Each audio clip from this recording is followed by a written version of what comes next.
y que los soldados de Alejandro no tenían ningún tipo de límite. Se dice también que en esta fortaleza fue donde Alejandro conoció a Roxana, a Rosh-Nak, la estrella brillante, la que se convirtió en su primera esposa, y en su esposa real, la que le dio el único heredero, que tuvo mala suerte, como veremos a continuación.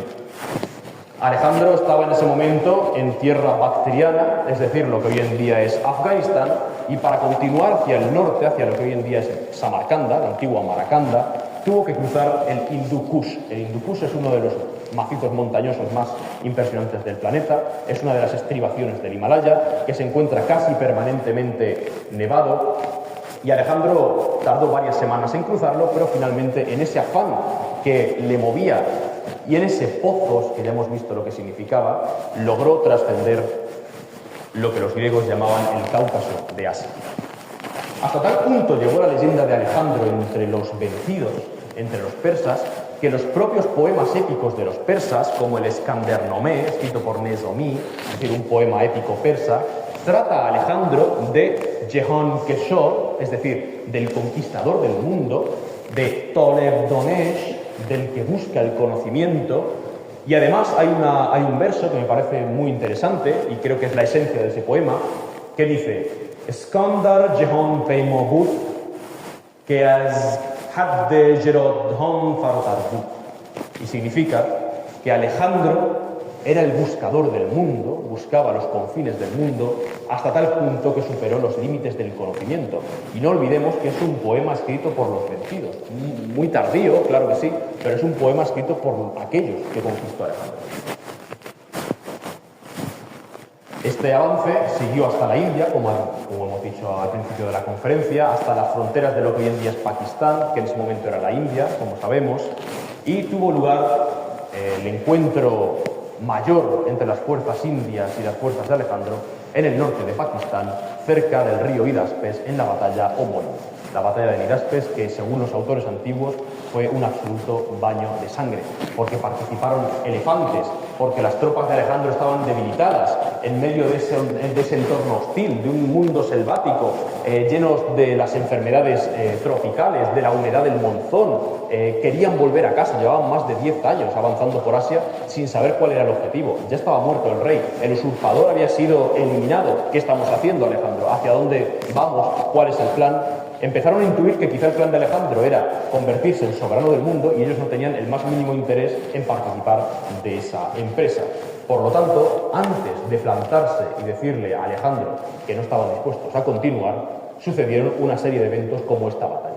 La última gran batalla de Alejandro en su avance hacia los confines del mundo. La batalla de Hidaspes, en la que se enfrentó al rey Poro, rey de la India, que montaba un elefante.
Los autores clásicos que fue el fin de toda razón humana, esta batalla, una absoluta sangría.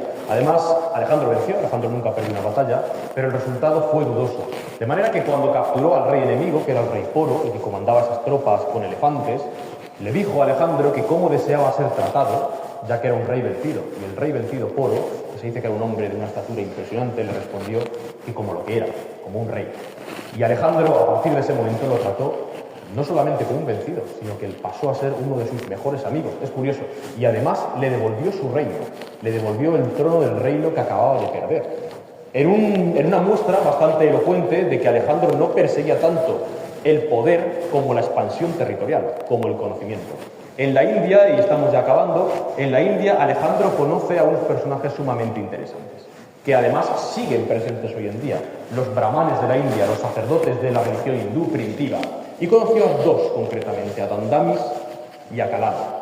Uno de ellos no se dejó impresionar por Alejandro, y lo mismo que le dijo Diógenes, prácticamente se lo dijo Dandamis en la India, que un rey mortal no podía ofrecerle nada y que él estaba empeñado simplemente en salir del ciclo de reencarnaciones y en no obtener ningún tipo de riqueza material. Sin embargo, Kalana sí se dejó impresionar por Alejandro y tanto lo hizo que le acompañó en sus próximas campañas. Llegó con Alejandro hasta la propia Babilonia y, sintiéndose viejo, Kalana ordenó a los hombres de Alejandro construir una pira. Con la pira construida, Kalana, ya en una edad y en un estado senil, pasó por delante de todas las tropas de Alejandro, despidiéndose de todos los compañeros, despidiéndose de todos los soldados. Y cuando le llegó el turno a Alejandro de despedirse de él, y no entendía qué estaba pasando, le dijo: de ti no me despido, Alejandro, porque nos veremos en Babilonia. Y en ese momento Kalana saltó a la pira ardiendo y se inmoló. Perdió la vida y se fundió con el todo, como dicen los hinduistas. Y efectivamente, algo que veremos a continuación es que Alejandro murió en Babilonia, como vaticinó Kalana. Sin embargo, después de ese motín de sus propios hombres, Alejandro tiene que volver hacia atrás, vuelve primero a Babilonia, y su objetivo no está bien claro, porque pierde la vida, como decíamos, en Babilonia, pero para volver a Babilonia desde la zona de la India debe atravesar el sur de lo que hoy en día es Irán, que es un desierto increíble, un desierto de arenas, un desierto en el que las temperaturas superan los 55 grados en verano, y es el desierto de Gedrosia. Se dice que en el desierto de Gedrosia Alejandro perdió más hombres que en todas sus batallas juntas. Es una exageración, pero se dice muy a menudo. Y hay una anécdota que dice que uno de sus hombres encontró algo de agua, de unas lluvias, algo de agua en un manantial, y era la suficiente agua para llenar un yelmo, para llenar un casco. De manera que se lo llevaron a Alejandro, que además estaba herido, le habían atravesado el pulmón de un flechazo en la India, supuraba constantemente y aún así iba a la cabeza de su ejército, dando ejemplo a todos. Se lo ofrecieron, como decimos, al rey ese casco, y Alejandro, viendo a todos sus hombres sedientos, muriendo de sed, de hambre y de cansancio, dijo: demasiada agua para un solo hombre y muy poca para todo un ejército. Virtió el contenido del yelmo en la arena y siguió hacia adelante.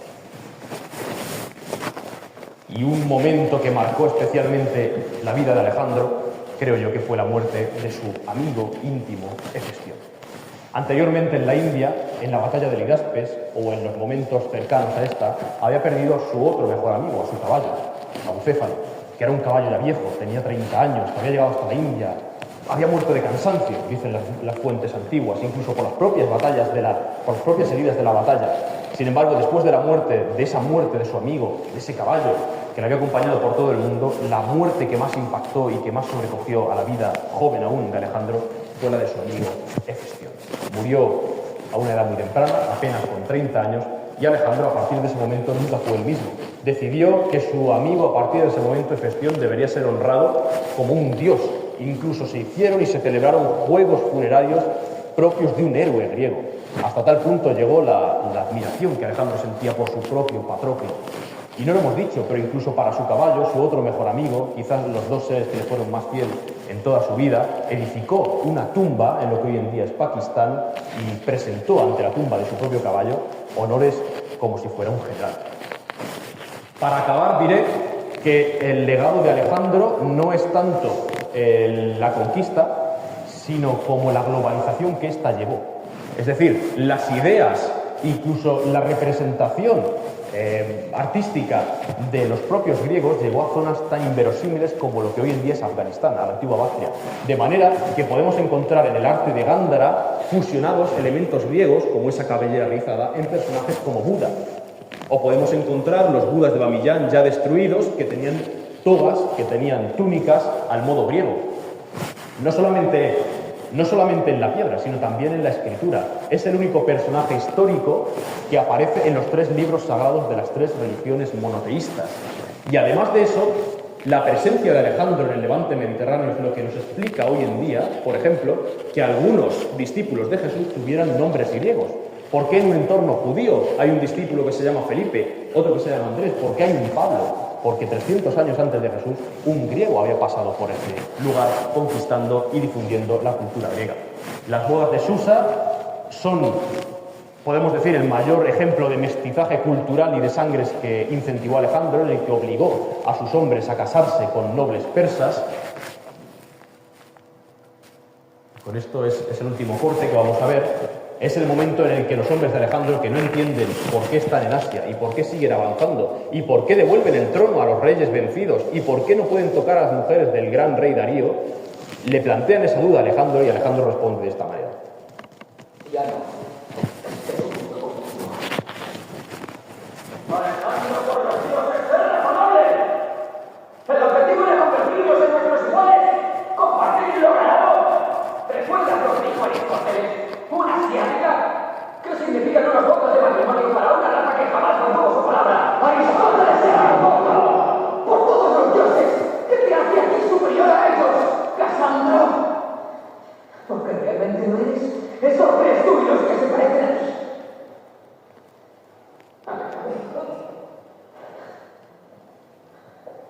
Lo que más me duele no es tu falta de respeto por mi buena función, sino tu desprecio por un mundo más antiguo que el nuestro.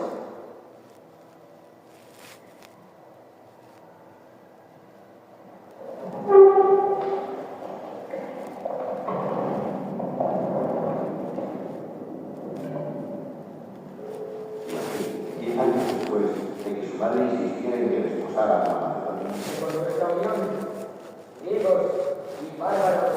El hombre más poderoso del mundo se casó con una joven sin ningún significado político. Roxana, aquella joven marciana de la que hemos hablado. Sin embargo, Alejandro murió prematuramente. Quizá es inexplicable la muerte de un personaje tan exitoso a una edad de 32 años. La muerte anticipada siempre es un enigma. El 10 de junio del año 323 a.C. en Babilonia, por unas extrañas fiebres que en apenas unos días acabaron con su vida. Yo creo que se lo llevaron de una manera natural. Como decimos, ya había recibido un flechazo en el pulmón que se lo había atravesado, que supuraba constantemente, tenía heridas por todo el cuerpo como cornadas de toro que le recorrían toda la anatomía, y creo yo que se lo llevaron de una manera más o menos natural. Sin embargo, lo más increíble es el cortejo fúnebre que siguió a esa muerte. En un catafalco de oro con la victoria alada en la parte superior, tirado por 64 mulas, viajó el cadáver de Alejandro embalsamado en un féretro de oro desde Babilonia hasta Grecia. Ese era el objetivo inicial, llegar hasta Grecia. Sin embargo, en mitad del camino, en esos nudos de carreteras de Siria, uno de sus generales, Ptolomeo, capturó esa comitiva y la desvió hacia Egipto. De esa manera, Alejandro acabó descansando en la ciudad que él mismo había fundado en Alejandría. Y lo que pasó después de la muerte de Alejandro fue muy triste, y con esto ya acabamos la conferencia totalmente, y fue la muerte, por ejemplo, de Sisygambis, que era la madre del propio rey Darío, de ese enemigo mortal, que incomprensiblemente, al igual que esa hada vicaria que había adoptado a Alejandro como hijo, esta mujer, Sisygambis, también lo adoptó como un hijo propio, Alejandro, al hombre que había destruido el reino de su hijo. Hasta ese punto llega la grandeza de este personaje. Se dice que solamente 5 días después de la muerte de Alejandro, Sisygambis murió porque dejó de comer, dejó de beber y se abandonó completamente a su destino fatal. Muerto su hijo y muerto Alejandro, no tendrían ningún protector y no tendría nadie que velara por su vida como habían hecho esos dos hombres principales en su vida.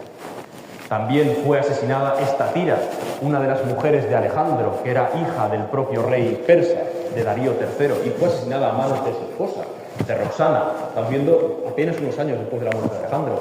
Posteriormente fue asesinada Parisátide, hija de Artajerjes III, que también era, podemos decir, no llegaba a ser concubina, pero bueno, era una de las múltiples esposas que tenía Alejandro.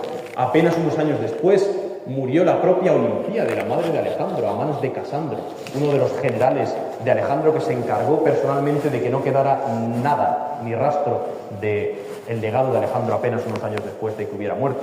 Y se dice que mandó a una comitiva de soldados enorme para matar a esta mujer, que a la sazón debería ya tener unos 60 años, y que los soldados, al ver a la madre de Alejandro, les faltó el valor de matarla y le dijo ella, llena de arrogancia, que cómo se atrevían ni siquiera a mirar a la cara de la madre del hombre que los había llevado al otro lado del mundo. De manera que Casandro al final tuvo que recurrir a familiares de personas que había ordenado ejecutar la propia Olimpiada, porque si en algo no le temblaba el pulso era en ordenar ejecuciones, y tuvo que recurrir a las malas artes de los propios familiares que por venganza acabaron con la madre de Alejandro. Pero es que también fue asesinada Roxana, la bactriana con la que se casó Alejandro, y fue asesinado Alejandro IV, el heredero de Alejandro, cuando apenas contaba con 13 años, a manos del mismo hombre, de Casandro, del general, como decíamos, que se ocupó de exterminar el legado de Alejandro. Y finalmente el sueño de Alejandro quedó de este modo, absolutamente dividido, absolutamente troceado, y el pastel se dividió entre varios de sus generales. Como decíamos, Alejandro es el único hombre que sale o que aparece en los 3 libros sagrados monoteístas, en la Biblia, en el Corán y en la Torá, y simplemente a título informativo leeremos esos pasajes en los que aparece. En la Biblia aparece en el Antiguo Testamento, lógicamente, en el libro del Eclesiastés, y dice: porque los que viven saben que han de morir, pero los muertos nada saben, ni tienen más paz, porque su memoria es puesta en el olvido. También su amor, su odio y su envidia fenecieron ya, y nunca más tendrán parte en todo lo que se hace debajo del sol. Ustedes miran dónde sale Alejandro, se lo digo a continuación. Comparen ese texto anterior con este. Y muchos de los que duermen en el polvo de la tierra serán despertados, unos para vida eterna y otros para vergüenza y confusión perpetua. Los sabios resplandecerán como el resplandor del firmamento, y los que enseñen la justicia a la multitud como a las estrellas a perpetua eternidad. Han visto que en el primer fragmento no se contempla la resurrección de las almas bajo ningún concepto, y en el segundo sí. El acontecimiento que sucede entre ambos es la conquista de Alejandro del levante mediterráneo, con esa globalización que hemos visto y esa difusión de las ideas griegas de inmortalidad de las almas, del mundo de las ideas, etc. Dice el Talmud de Alejandro: cuando los samaritanos pidieron permiso a Alejandro para destruir el templo de Jerusalén, Simón, vistiendo sus ropas sacerdotales, salió al encuentro con un grupo de ancianos. Cuando Alejandro vio a Simón, descendió de su carro y se inclinó ante él. Sus generales le preguntaron: ¿por qué te inclinas ante este judío? Alejandro respondió: la imagen de este hombre se me ha aparecido en sueños, antes de cada batalla, y siempre he vencido. Entonces Alejandro le preguntó a Simón qué quería. Simón le suplicó que no destruyera el templo y Alejandro aceptó.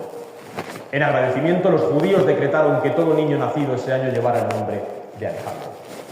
La Biblia, de manera similar, dice: Alejandro de Macedonia, hijo de Filipo, partió del país de los Kitim y después de derrotar a Darío, rey de los persas, y los medos, reinó en lugar de él.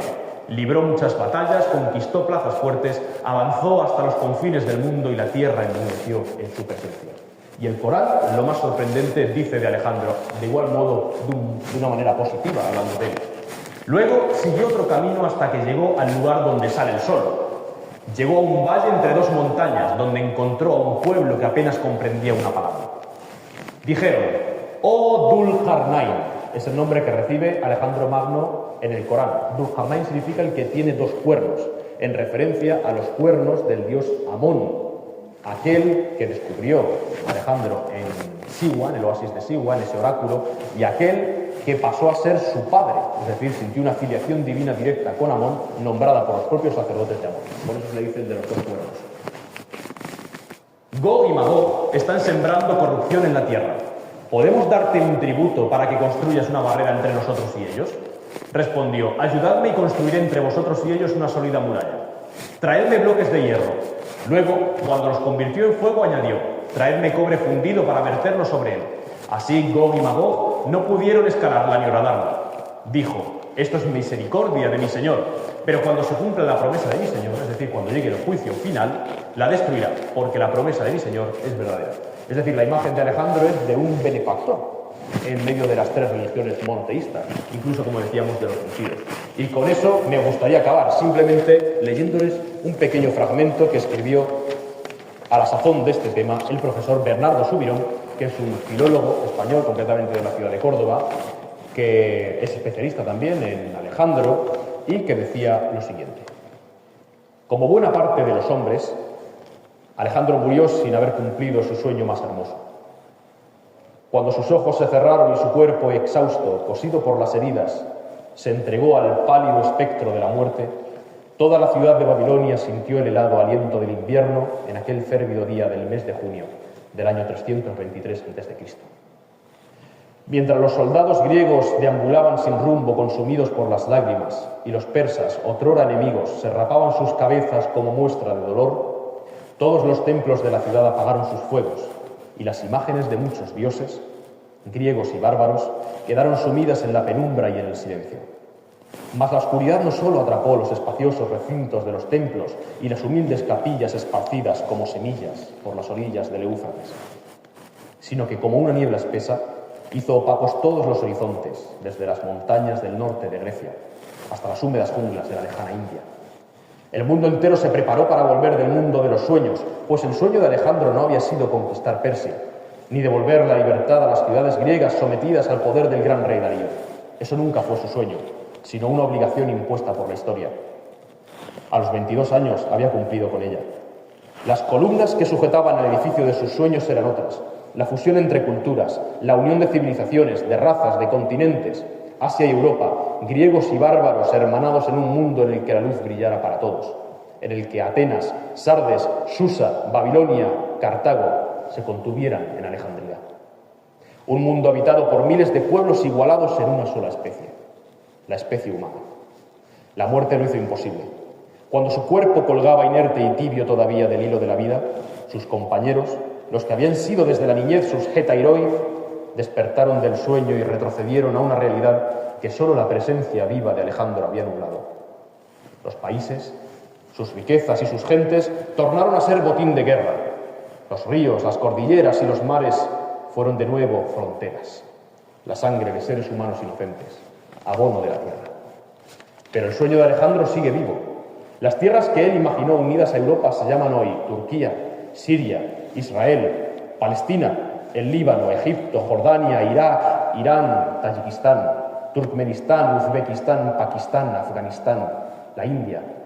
Sobre ellas cabalgan todavía las sombras de sus generales, guiando a quienes contemplan la tierra como trofeo de guerra, a quienes todavía hoy no han comprendido el sueño de Alejandro. Muchas gracias.